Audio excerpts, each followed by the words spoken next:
Can I eat with you? The words dropped into the quiet hum of fine dining like a thunderclap. Sharp, small, and out of place, Nathan Cole looked up from his untouched dinner. In front of him stood a little girl barefoot, dirt-streaked, wearing a thin, tattered dress that barely clung to her bony shoulders. She couldn't have been more than 8.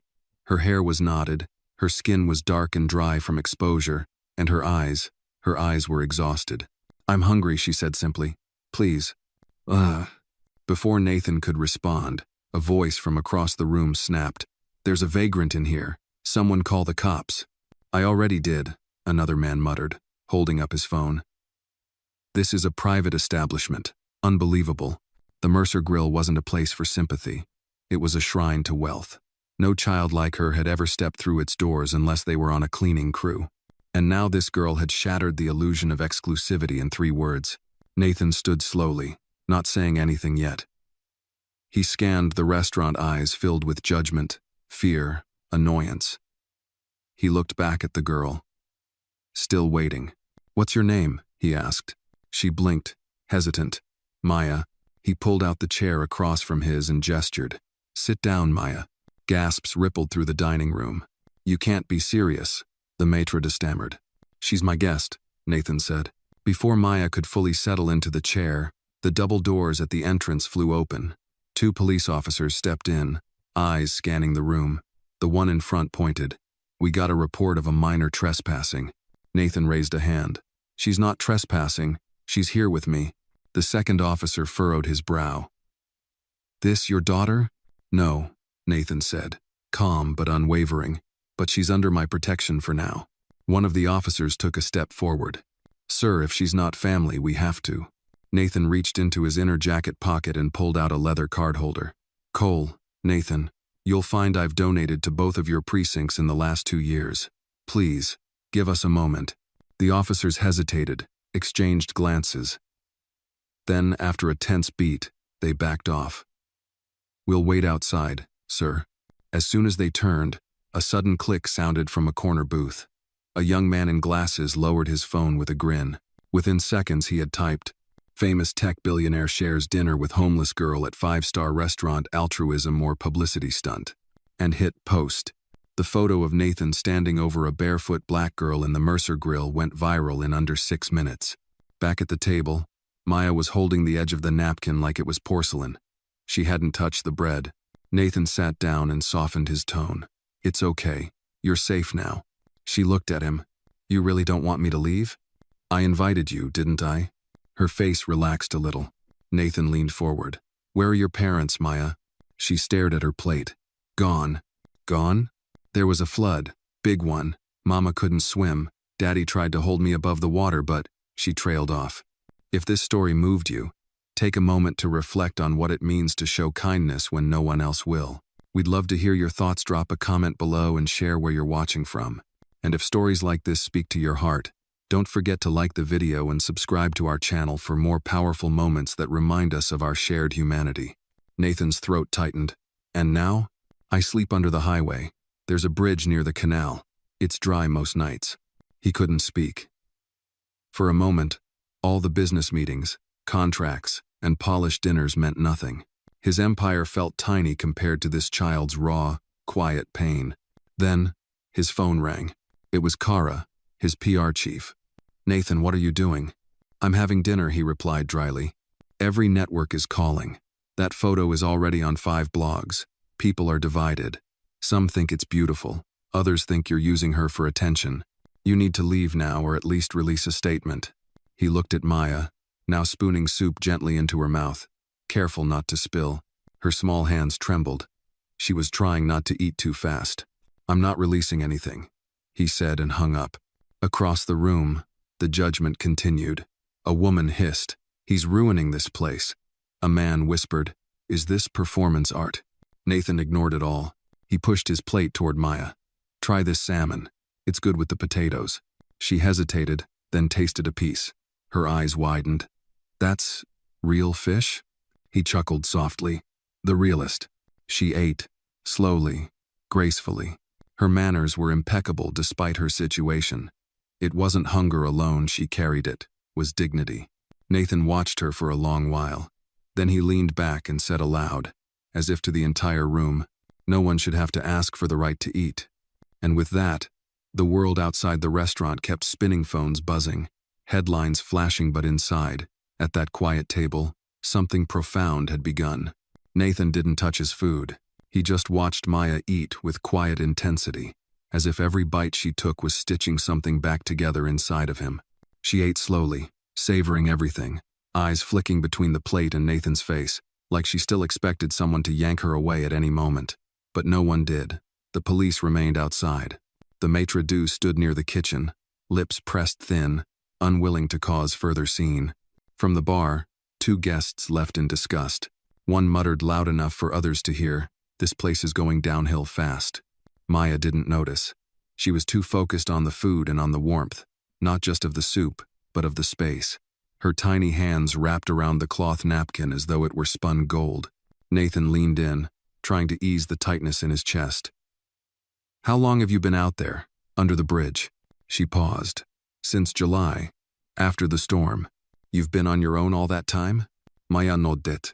"Some days I see other kids, but they don't stay long. Some adults come and go. I just stay quiet so nobody bothers me."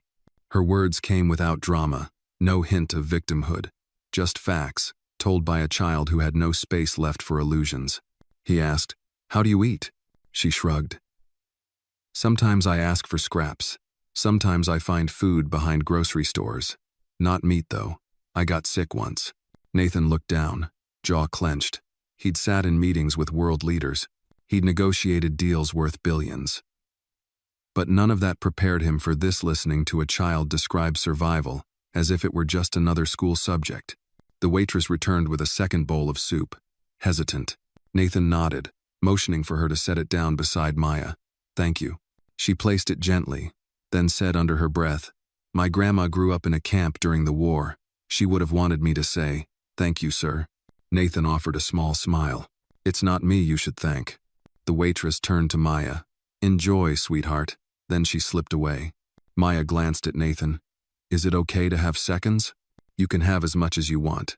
She beamed, a smile so radiant it knocked the breath from his lungs. Just then, Nathan's phone vibrated again. He ignored it. Then it buzzed again twice. He sighed, pulling it from his jacket. Kara, his PR chief, had texted, "It's gone national. Fox wants a statement. NYT reaching out. Comments are split. This could affect your board votes." Another message followed seconds later. "Trending number, Maya and the Millionaire. You need to address this." Nathan stared at the screen, then slowly placed the phone face down. "You're famous now," he told Maya with a gentle smirk. She tilted her head. "Is that good or bad?" "Depends on who you ask." She picked at the bread roll, then asked, "Are you in trouble?" "Maybe a little." Maya's face tightened. "Because of me?" "No," Nathan said quickly. "Because of people who think kids like you don't belong in places like this." She blinked. "I didn't mean to break rules. I just wanted to stop being hungry." Nathan let out a slow breath. "You didn't break any rules. They were broken before you got here." Outside, more camera flashes popped. A second news van parked across the street. The maitre d' approached, voice low, trying to remain professional. "Mr. Cole, perhaps we could move you and the child to our private lounge. It's more discreet." Nathan stood, pushing his chair back slowly. "Number," the maitre d' hesitated. "Sir, there are guests feeling. They'll live." Maya stood, clutching the napkin in her hand like it was a treasure. "Are we leaving?" "No," Nathan said, looking around the room. "We're finishing our dinner, right here." He turned to the maitre d'. "And bring her dessert, the good one." "The chocolate torte, sir?" "Number, the cheesecake." "Yes, sir." When they sat back down, Maya leaned over the table. "You don't have to do all this. I just wanted food." Nathan nodded. "I know, but you're going to get more than that." "Like what?" He paused. "We'll see." She smiled again, then asked, "Why are you being nice to me?" Nathan leaned back. The question hit him harder than expected. "Because someone should have been nice to me when I was your age." Maya didn't respond. She just took his words and folded them into the space between them, like a soft pillow she could rest on. The cheesecake arrived minutes later, elegantly plated. Maya gasped. It's so pretty. Not as pretty once you eat it, Nathan joked. She laughed a light, breathy thing. The kind of laugh that made people at nearby tables pause. For once, no one said anything. No protests, no whispers. Just quiet. Nathan took a sip of his now cold wine. His phone buzzed again. He left it on the table. He looked at Maya, then out the window at the flashing lights. The world outside buzzing like a beehive with opinions, stories, narratives. Let them buzz. He was here, now, at a table that had always felt too big for one, and somehow, with this small girl across from him, it finally felt full. Nathan didn't speak much as they exited the restaurant. Maya walked beside him, her fingers still sticky from the cheesecake, clutching the cloth napkin like a talisman. The air outside had turned cold, San Francisco's early evening mist rolling in, damp and unforgiving. Paparazzi flashes burst the moment they stepped onto the sidewalk. Reporters called out, voices overlapping. Mr. Cole, was this a publicity stunt? Is she really homeless? Or just part of your next foundation pitch? Who is the girl? Are you adopting her? Nathan didn't stop. He shielded Maya gently with his arm and walked her toward his car. His driver, Max, stepped out quickly, opening the rear door without question. Maya climbed in, blinking at the leather seats, the scent of pine and polish. Nathan followed and slammed the door behind him. As the car pulled away, Maya sank back, wide-eyed. This is like a spaceship, she whispered. Nathan smiled faintly. It just has seat heaters. She ran her hands over the soft upholstery. Smells like flowers. He watched her with a heavy heart. You warm enough? She nodded, still gripping the napkin. It's mine, right? Of course it is. They drove in silence for a few blocks. Maya pressed her nose to the window, watching the world blur by. Then she asked quietly, "Where are we going?" "To my place," Nathan said. Maya stiffened slightly. "I don't have to stay. I can sleep under the bridge again. I know how to be careful." Nathan's chest tightened. "Number, you don't have to go back there. I don't want to be a bother." You're not." She stared at him, trying to gauge if he meant it. He did. 20 minutes later, they reached the entrance of Nathan's building, an upscale tower overlooking the bay. The doorman gave a slight nod, though his eyes briefly flicked to Maya. Nathan didn't miss it. Inside the penthouse, the floors glowed with soft lighting. Glass walls revealed the glittering cityscape. Maya stepped in, frozen. "This is your house?" "It's one of them." She tiptoed in like she might set off an alarm. Nathan set down his keys. "You can wash up. The guest bathroom is over there. Take your time." She disappeared down the hall. Nathan exhaled. He rubbed his temples, then walked to the bar, poured himself a finger of scotch. He didn't drink it. Instead, he looked out the window, watching the distant lights from the Bay Bridge. He didn't plan any of this. He only meant to give her dinner. But now, with the headlines exploding and the ache in his chest growing heavier, he knew something had shifted permanently. His phone buzzed again. This time, he picked it up. "Kara, I know you're mad," she said before he could speak. "But we're in damage control. The photo's now on CNN and HuffPost. Hashtags are trending. Some investors are calling your intentions reckless." Nathan stared at the skyline. "Are they? Look, if you're really helping her, then say that. Just let me script something. You don't have to lie, just frame it." "I'm not framing a child. I'm trying to protect your reputation." There was a pause. Nathan said softly, "If they care more about optics than the fact that an 8-year-old is sleeping under a bridge, maybe I'm working with the wrong people." Kara sighed. "I'll tell the board you're unavailable for statements." "Thanks." He hung up. Maya reappeared, wearing one of his oversized t-shirts. Her hair was damp. She looked smaller now, even more fragile in the vast space. "Bathroom's big enough to sleep in," she said. He chuckled. "You hungry again?" She shook her head. "Just tired." Nathan showed her to the guest room plush carpet, a bed with layers of pillows, a small bookshelf. Maya stood at the doorway, hesitant. "You don't have to stay if you're scared," he said gently. "I'm not scared," she said, then added, "just not used to doors." He left the door cracked, just in case. "If you need anything, I'm down the hall." She climbed into the bed like it might vanish. Under the covers, she whispered, "Do you always eat alone?" Nathan hesitated. Lately, yeah. She nodded. Me too. He stood in the doorway a moment longer. Good night, Maya. Night, Mr. Nathan. He returned to the living room, sank into the couch. Outside, the city pulsed on, unaware of the quiet revolution happening in his heart. And for the first time in years, he didn't feel alone. Not entirely. Nathan woke early, before the sun rose over the bay. For a few moments, he simply lay there, unsure whether the events of the night before had been real or imagined.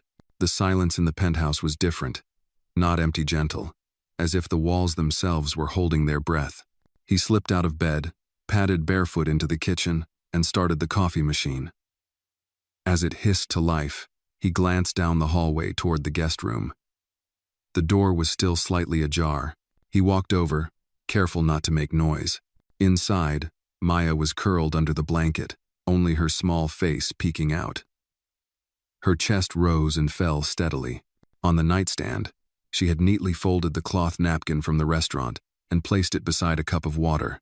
He smiled faintly, heart tightening in that quiet, aching way he hadn't felt in years. He turned to leave but accidentally bumped a side table. A book toppled. Maya stirred. She sat up quickly, eyes wide. I'm sorry, I didn't mean to. No, Nathan said gently. You're fine. You're safe.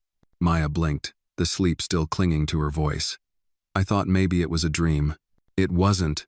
She rubbed her eyes. You have food here? He chuckled. I have a little. Within 15 minutes, Maya was at the kitchen island, legs dangling off the tall stool. Nathan made scrambled eggs and toast, slicing up strawberries into a white porcelain bowl. She ate with quiet gratitude, like she didn't want to disturb the peace of the morning. As she reached for another piece of toast, she looked up at him. Is it okay if I stay a little longer? Nathan hesitated, but only for a moment. You can stay as long as you need. She smiled, a full, unguarded smile. Then, suddenly, her face changed. She looked over his shoulder. The television, muted but still broadcasting, displayed a split screen.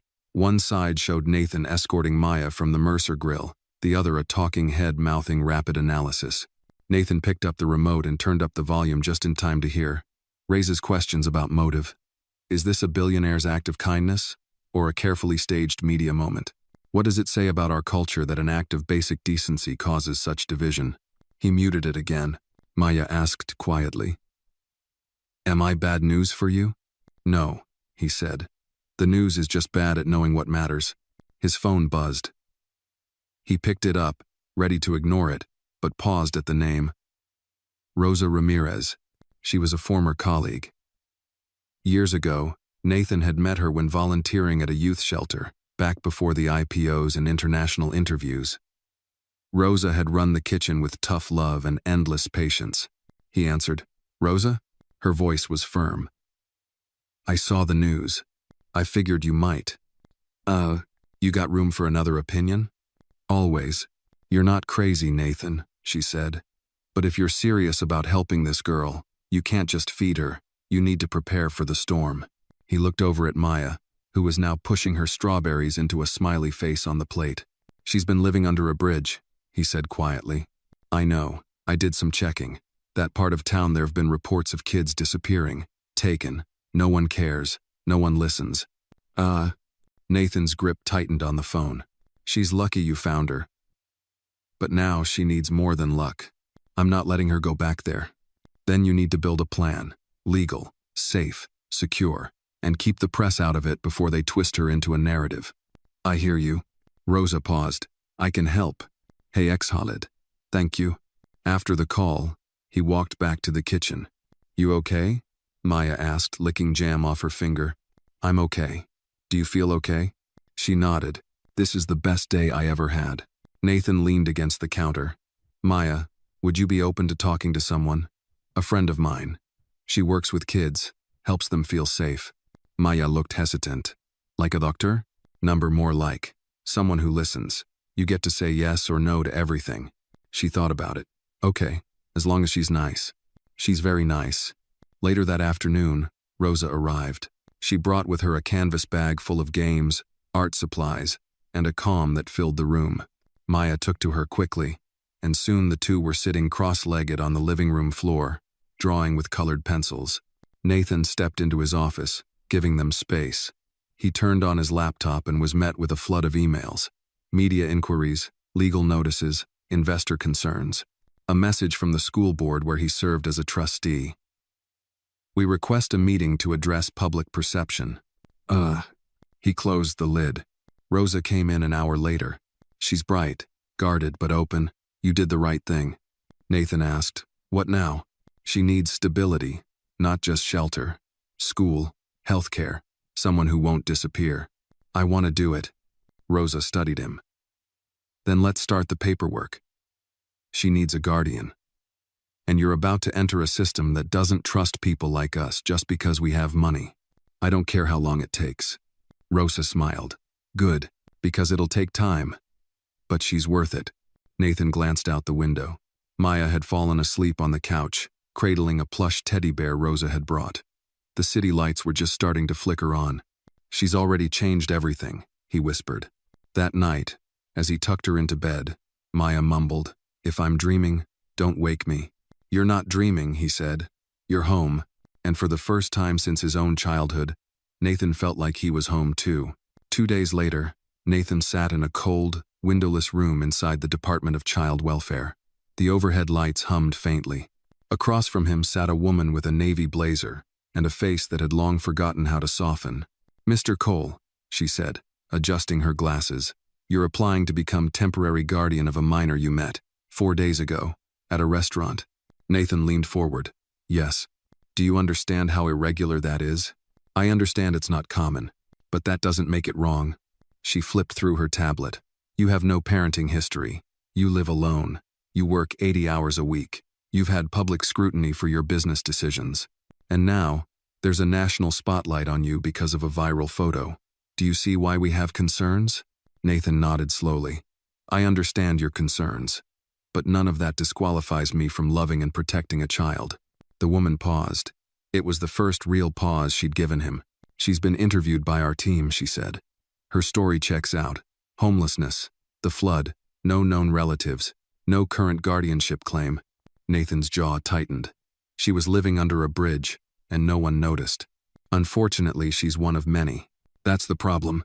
The woman sighed, then tapped her screen. Our next step is a home visit, background check, psychological evaluation, financial review. If you're serious, it won't be easy. I'm not looking for easy. Good, because the system doesn't offer that. Later that afternoon, Nathan picked Maya up from the children's center where Rosa now brought her during the day. Maya ran up to him, her backpack bouncing. Guess what? She beamed. I drew you. You did? She opened her sketchbook, revealing a stick figure man with tall hair and glasses, holding hands with a little girl in a pink dress. Above them, in big, uneven letters, it read, My Safe Place. Nathan stared at it longer than he should have. That's amazing. She beamed. The other kids say I'm lucky, that billionaires don't usually come to the rescue. He smiled faintly. Well, this one did. They walked to the car. As Nathan buckled her seatbelt, Maya glanced up at him. Am I staying with you forever? He hesitated. I hope so, but there's a process. People need to make sure it's safe. Official. Is that bad? No, it's just slow. She looked out the window. Slow's okay. I waited through 100 cold nights. I can wait a few more. The next few days became a strange blend of normalcy and chaos. Maya settled into the penthouse as if it had always been hers, claiming corners, discovering how to make hot cocoa, naming the plants. But outside, the media storm grew louder. Nathan's name appeared on news tickers, headlines twisting the narrative daily. Billionaire's new cause, a homeless child or political theater. One op-ed even suggested Maya was a prop. Nathan ignored it all. His focus was paperwork, interviews, home inspections. Rosa helped navigate the legal maze. Nathan hired a child advocate. Every night, he read Maya to sleep stories about brave girls, kind monsters, and quiet heroes. One evening, as Maya painted in the living room, Nathan sat across from Rosa, reviewing forms. She's changing you, Rosa said. Nathan looked up. How do you mean? You used to talk like life was a boardroom. Measurable, profitable. You don't anymore. He glanced at Maya, her fingers stained with watercolor. I don't care about metrics now. I care if she laughs. Rosa smiled. Then you're on the right track. The doorbell rang. Nathan opened it to find a tall man in a gray suit, badge visible. Mr. Cole, I'm Agent Riley, Child Protection Compliance Division. We need to talk. They sat in the office. Riley opened a folder. We've had complaints. Some anonymous. Allegations that Maya may be in emotional distress due to sudden media exposure. That she's being used as a branding tool. Nathan leaned back. Let me guess, investors with shaky ethics? Riley didn't blink. We take all concerns seriously. I'm here to assess the environment. Nathan gestured around. See for yourself. Riley stood, moved room to room. He noted the child-friendly setups, coloring supplies, a bookshelf, a small art desk. In Maya's room, he paused. On the wall hung her newest drawing, Nathan, Maya, and Rosa, under a house with a giant sun overhead. The caption read, "No more bridges." When Riley returned, he softened slightly. She calls you her safe person. Nathan swallowed. That's what I want to be. We're not done, Mr. Cole, but it's a good start. That night, as Nathan tucked Maya in, she asked, what happens if they say no? He brushed her curls back gently. Then we fight. Like in court? Yes, and with truth. With every bit of kindness we've built here. She nodded, then whispered, I think Mom would like you. Nathan froze. You think so? She always said, kind people shine. You shine, even when you don't smile. He sat beside her until she drifted off. Her small hand curled in his, and for the first time in years, Nathan felt something unfamiliar. Not power, not control. Faith. Nathan hadn't stepped into the corporate boardroom in weeks. His company, Cole Tech Industries, had been operating under the steady hands of its interim executives. But today, he had no choice. The board had demanded his presensino for a financial update, not for a quarterly report, but to address reputational concerns. He arrived wearing a navy suit, tieless, his eyes a little tired but steady. The glass walls of the conference room framed a sweeping view of the bay. The sun was out, but the atmosphere inside was cold, sterile, tense. 12 board members sat in silence as he entered. Some offered nods, most did not. Diane Mercer, the board chair, spoke first. Nathan, thank you for coming. He sat at the head of the table, resting his hands lightly on the polished surface. Let's get to it.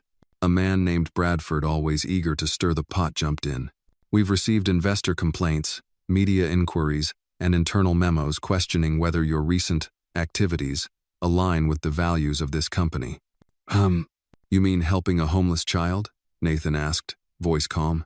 We mean exposing the company to controversy. The narrative has taken on a life of its own. And what narrative would you prefer? Nathan asked. That I ignore a child in need because it's safer for quarterly reports. Diane leaned forward. Nathan, this isn't personal. It's procedural. You're the face of a multi-billion-dollar enterprise. Every action you take reflects on us. Nathan stared at her. Then I hope it reflects something good. Bradford spoke again. Some shareholders are calling for your temporary resignation. A beat of silence. Nathan inhaled. I founded this company. Built it from nothing. And I've spent 2 decades making sure it stood for more than profit. No one's denying that, Diane said softly. But things have changed. The spotlight is shifting. You're not just a CEO now, you're a symbol. And symbols polarize. He stood slowly. Let me make it easy for you. If protecting a child from the cold is polarizing, then maybe I've been building the wrong kind of empire. He turned to leave. Diane called after him. Nathan, this could hurt you. He paused. What would hurt is doing nothing. Later that evening, he picked Maya up from the center. She was on the swings, pushing herself gently, hair blowing in the wind. When she saw him, she jumped off and ran toward him, backpack bouncing. Guess what? She said, breathless. We're doing a class project about our heroes. I picked you. Nathan blinked. Me? Yeah. Mrs. Collins said we could write about anyone who made us feel safe or strong. He smiled. What'd you write? She pulled out a folded sheet of paper from her pocket, worn and creased. In crooked letters, it read, My hero is Nathan, because he sees me. He didn't walk past. He knelt beside her, emotion catching in his throat. "You're my hero too, Maya." She giggled. "You don't need saving." Sometimes we all do. Back at the penthouse, Rosa was waiting. She had that look, the one Nathan had come to recognize. News. She handed him an envelope. "Court date's been set." He opened it. "Custody hearing, 2 weeks. They'll be tough. They'll dig. They always do. I'll be ready." Rosa hesitated. "There's something else." A reporter tracked down Maya's old neighborhood. Someone who knew her father is talking. Nathan's brows furrowed. "Who?" "A former neighbor. Claims Maya's father might still be alive." He sat down. "That can't be right." Rosa lowered her voice. "We don't know yet. It could be noise. But the courts will look at it. If he's alive, he has parental rights." Nathan looked down the hallway. Maya was in her room, humming softly, coloring. She said he left before the flood. Abandoned them. That may not matter legally. He was quiet for a long time. Then, "I'm not losing her." Rosa nodded. "Then we fight harder." That night, Nathan found Maya asleep on the couch, her sketchpad beside her.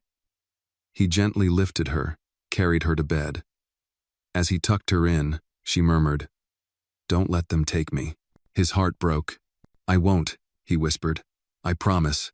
He sat by her side until the sky turned indigo, his mind racing through contingency plans, legal briefs, media strategies.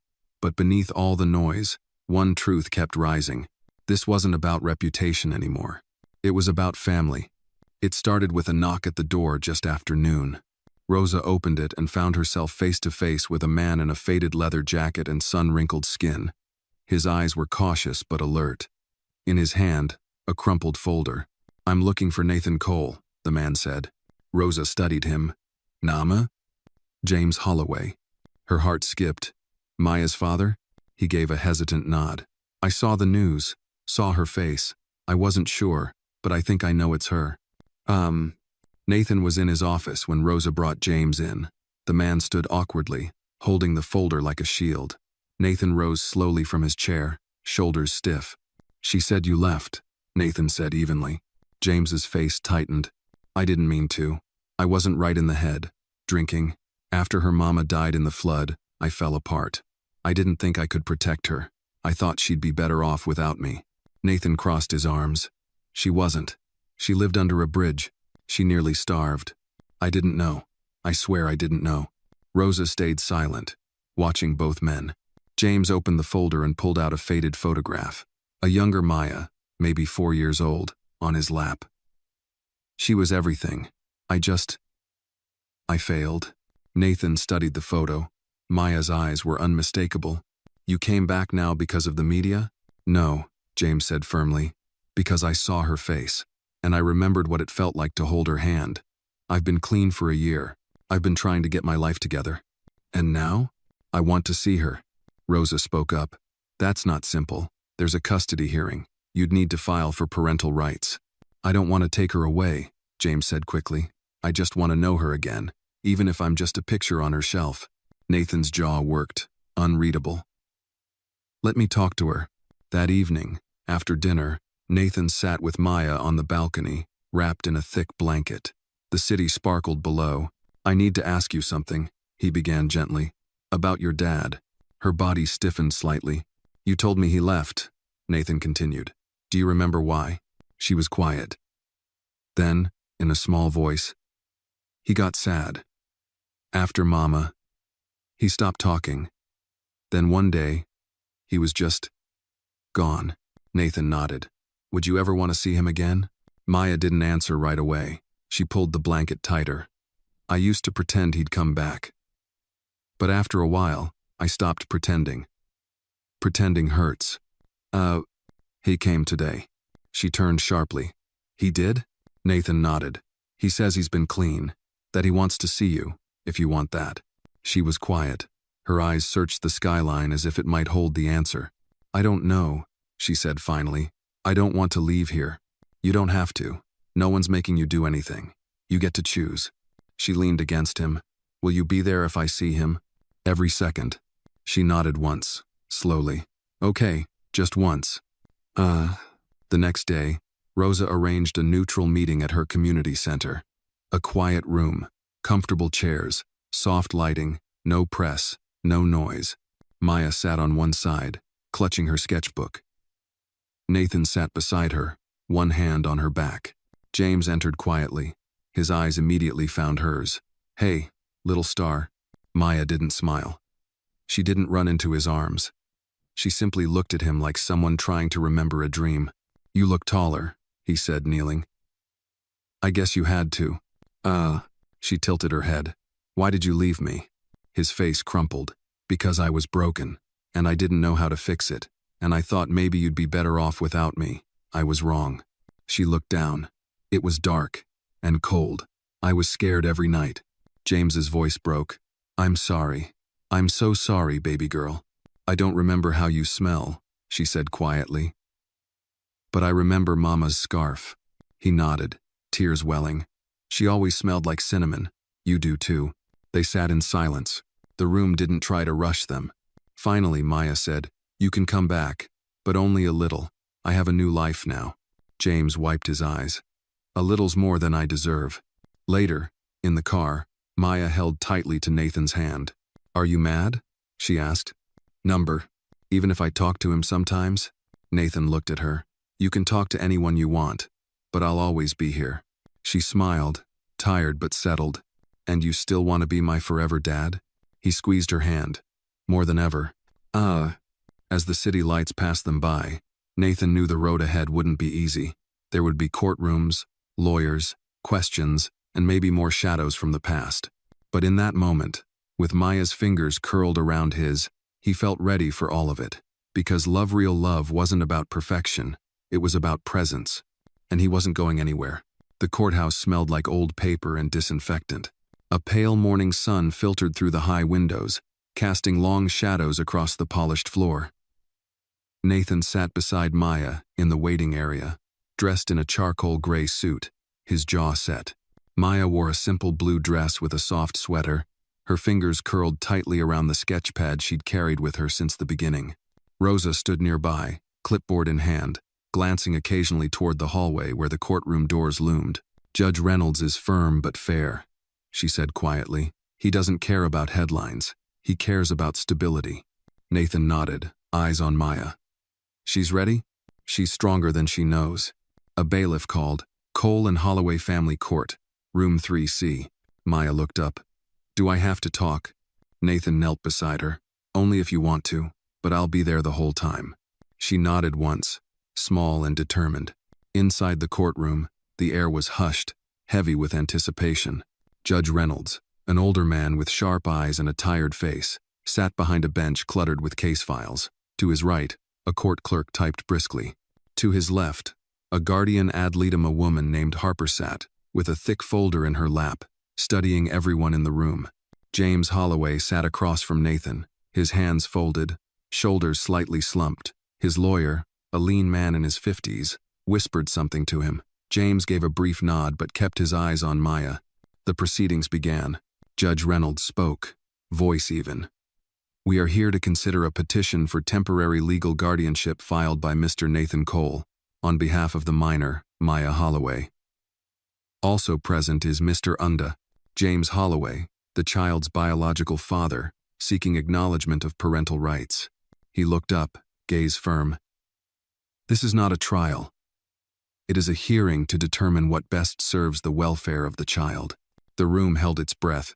Nathan's attorney began by presenting a timeline: Maya's rescue, her physical and psychological evaluations, Nathan's suitability as guardian, and the efforts he had made to create a stable home. Letters of recommendation were submitted. Rosa testified briefly, her voice unwavering.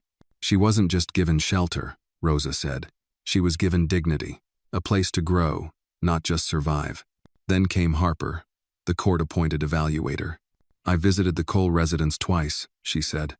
"The environment is safe, nurturing, and Maya exhibits signs of increased emotional security."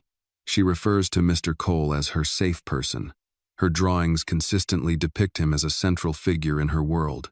The judge turned to James. "Mr. Holloway, you claim to be rehabilitated. Why now?" James stood. Because I failed her once. And I swore I'd never fail her again. I don't want to take her away from a good home. But I want to be a part of her life. Even if it's just from the edges. The courtroom was still. The judge nodded, then motioned to Maya. Maya, would you like to speak? Nathan looked at her, giving her a small, steady nod. Maya stepped forward, her sketchpad clutched in both hands. She climbed into the witness chair. Her feet didn't touch the floor. My name is Maya, she began softly. I used to live under a bridge. It was loud and cold. I didn't know when I'd eat next. Then I met Mr. Nathan. He gave me food, then a bed, then hugs. He listens. He doesn't get mad when I wake up from nightmares. She looked directly at the judge. I still miss my mom. I don't remember everything about her. I still love my dad, even though he left. But Mr. Nathan stayed. He reads to me. He tells me I matter. He told me I could stay. She opened her sketchpad and turned it around. The page showed a drawing of a house with 2 doors. One had Dad above it. The other, Home. She pointed at the latter. I want to stay home. There wasn't a sound in the courtroom. Even James lowered his head. Judge Reynolds tapped his pen thoughtfully. Then he looked at both men. Mr. Holloway, Mr. Cole, I believe both of you care for Maya, but guardianship is not about potential, it's about presence. He turned to Maya. You've made your feelings clear, young lady. She nodded solemnly. The judge leaned forward. Effective immediately, the court grants Mr. Nathan Cole temporary full guardianship of Maya Holloway. Mr. Holloway, you are granted supervised visitation under conditions to be determined. James blinked hard, nodded once, slowly. Thank you. Maya smiled faintly. The gavel fell. Afterward, outside the courthouse, Maya clutched Nathan's hand. Is this forever? It's the beginning of forever, he said. Reporters shouted questions as they stepped into the sunlight. Nathan didn't answer. He simply bent down, lifted Maya into his arms, and carried her past the camera's not as a symbol, but as a father. For the first time, she didn't hide her face, and he didn't look back. In the days after the hearing, the world outside moved on with its noise and new scandals, fresh headlines, shifting stock prices. But inside Nathan's penthouse, the air had changed. It felt softer, warmer, like a space finally lived in. Maya's laughter now echoed in the halls. Her sketchbooks lined the shelves. Her stuffed giraffe sat proudly beside the couch pillows. Nathan had even installed a chalkboard wall in the hallway so she could draw whenever inspiration struck. On one particularly gray morning, Nathan stood by the kitchen island, sipping his coffee as Maya concentrated on writing something at the dining table. What are you working on over there? He asked. A letter, she said, tongue slightly between her lips. To who? To me, she replied, then looked up and grinned. But future me, he chuckled. Can I read it? Not yet. It's still becoming. Nathan watched her for a moment, marveling at how different she looked now, still small, still fragile in some ways, but there was strength in her shoulders, light in her eyes. Later that afternoon, Rosa stopped by with a large manila envelope. Paperwork, she said, all signed. You're officially her legal guardian for the next year. After that, we apply for permanency. Nathan opened the envelope and looked at the stamped forms. For a moment, he didn't say anything. He just held the weight of it all in his hands. She's made this place her own, Rosa said, glancing around at the chalkboard wall and the framed drawings. So have you. She made it feel like a home, he replied. That evening, Nathan and Maya curled up on the couch with popcorn and a documentary about sea turtles. Halfway through, Maya asked, do turtles ever get adopted? Nathan paused. In a way, yeah. Some people rescue them, care for them, and then set them free when they're ready. She thought for a moment. I don't want to be set free yet. You won't be, he said, brushing a curl from her forehead. You're not a turtle. You're my girl. She rested her head on his arm, and within minutes, she was asleep. Nathan sat there in the dim glow of the screen, the soft rise and fall of her breath against him, and felt a peace deeper than any stock market success or gala applause had ever given him. But the peace didn't last long. The next morning, as he checked his email, a subject line jumped out. Urgent. Maya's story unauthorized documentary in production. He clicked it. A media company had announced an upcoming special titled The Girl Under the Bridge, The Untold Story of Maya Holloway. It included leaked photos, partial interviews with people from Maya's old neighborhood, and an anonymous source claiming Maya was being used as a publicity tool by a billionaire. Nathan swore under his breath. He called Rosa. "I saw it," she said before he could speak. "I'm already looking into the source. It's likely someone from the shelter she passed through. They're twisting it. She's just a child," he said. "She's not a headline. We can file a cease and desist, but it won't stop the whispers. If this airs, it could drag her past through the mud again. We have to be ready." Nathan looked down the hallway, where Maya was singing softly to herself, building a fort out of pillows and blankets. "She can't know. Not yet," he said. "Let her have this moment." 2 days later, Nathan appeared unannounced at the production company's office. E war notier no entourage. Just him, a folder of legal documents, and eyes that no longer cared about diplomacy. "I'm here about the documentary," he told the receptionist. After several tense minutes, he was led into a glass conference room where 2 executives sat, flanked by legal counsel. They looked smug. "Untouchable. We're within our rights to tell a public interest story," one of them said. "The child's story inspired millions. And that child," Nathan said, voice low, "is 8 years old. She's been through trauma, displacement, abandonment. She is not your content. It's a powerful narrative.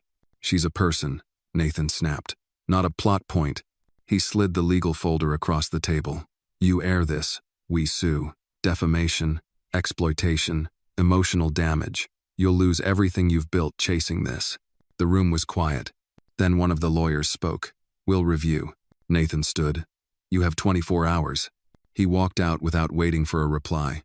That evening, back home, Maya ran up to him with a new drawing. "This one's us on the moon," she said proudly.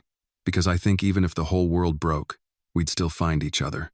He took the paper, his throat tightening. "You're right," he said.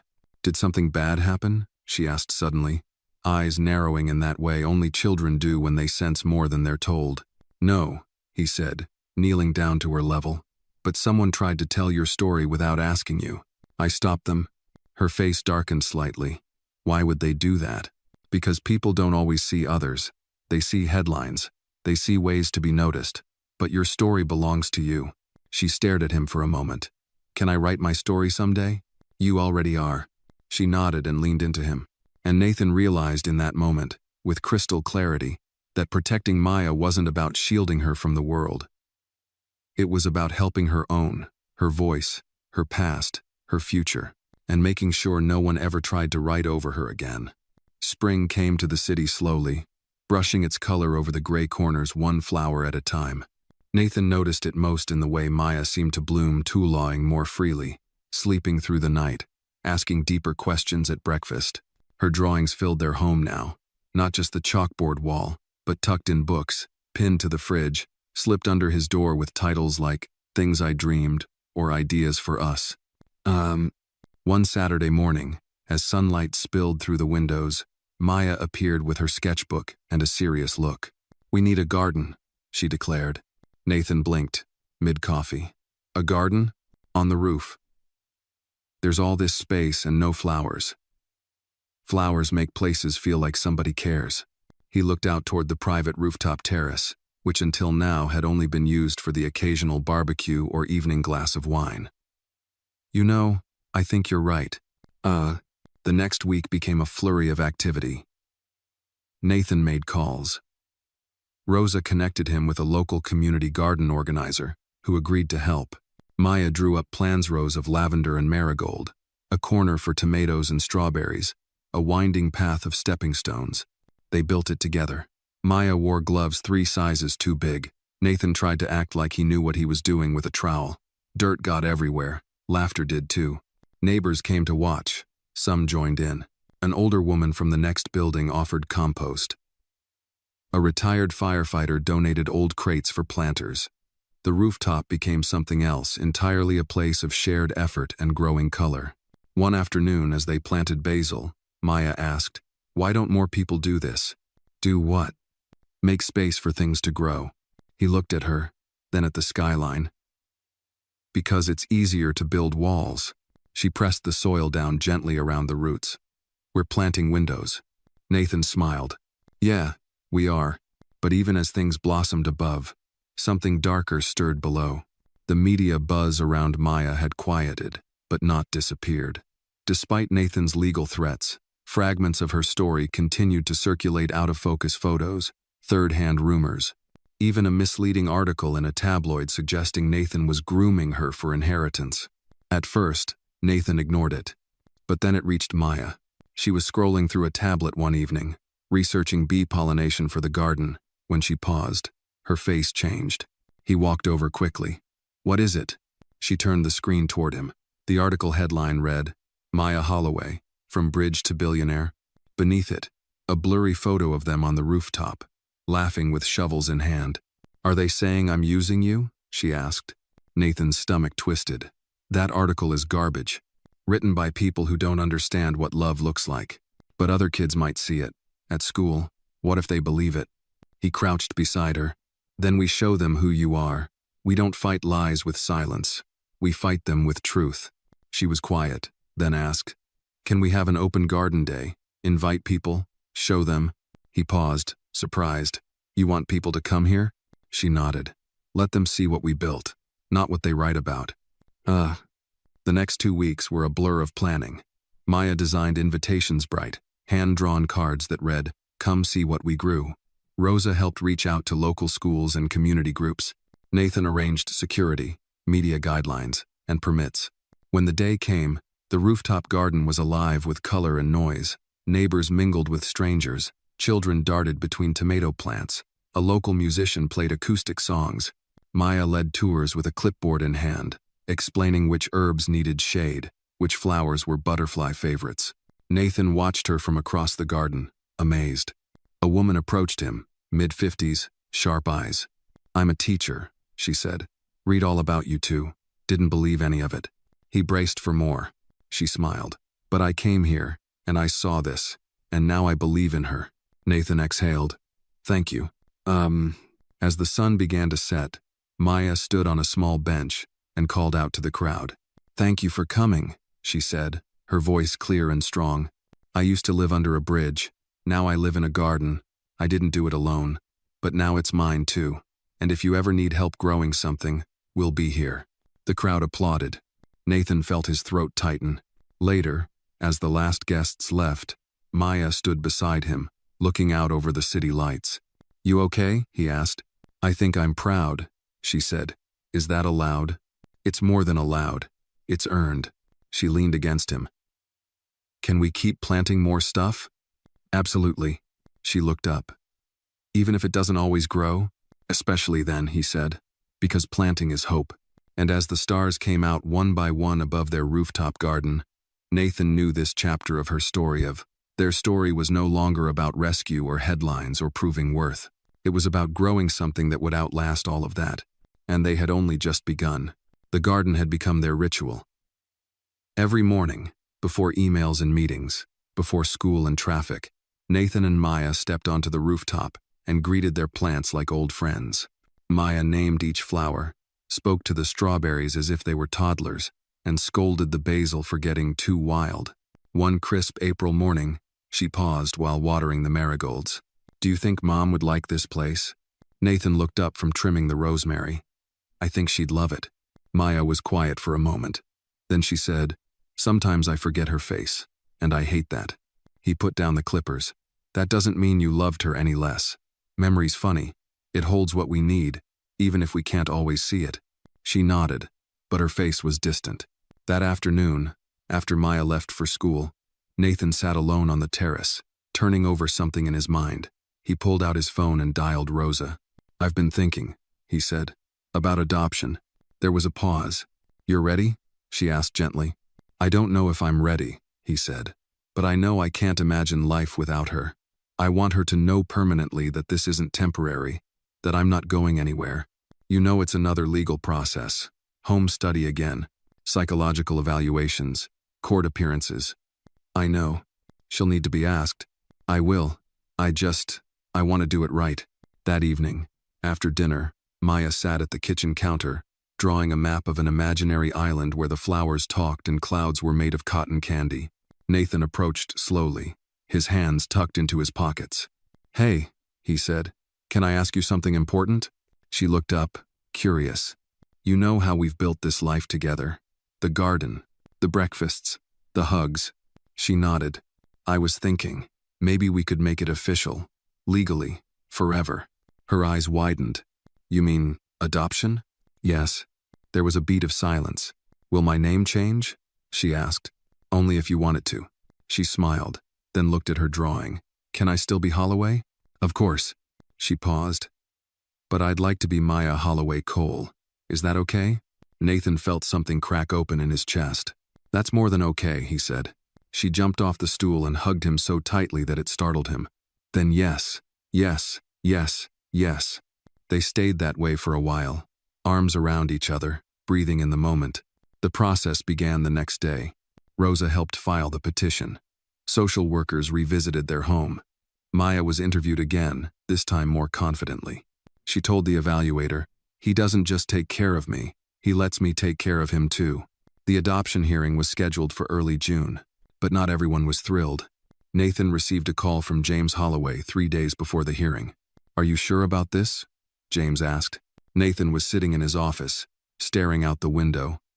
"I'm sure. She's still my daughter, and she always will be. This doesn't erase you. It just gives her stability, security, a name that tells the world she has a family that's permanent." James was quiet. Then, "I want to be there, for the hearing."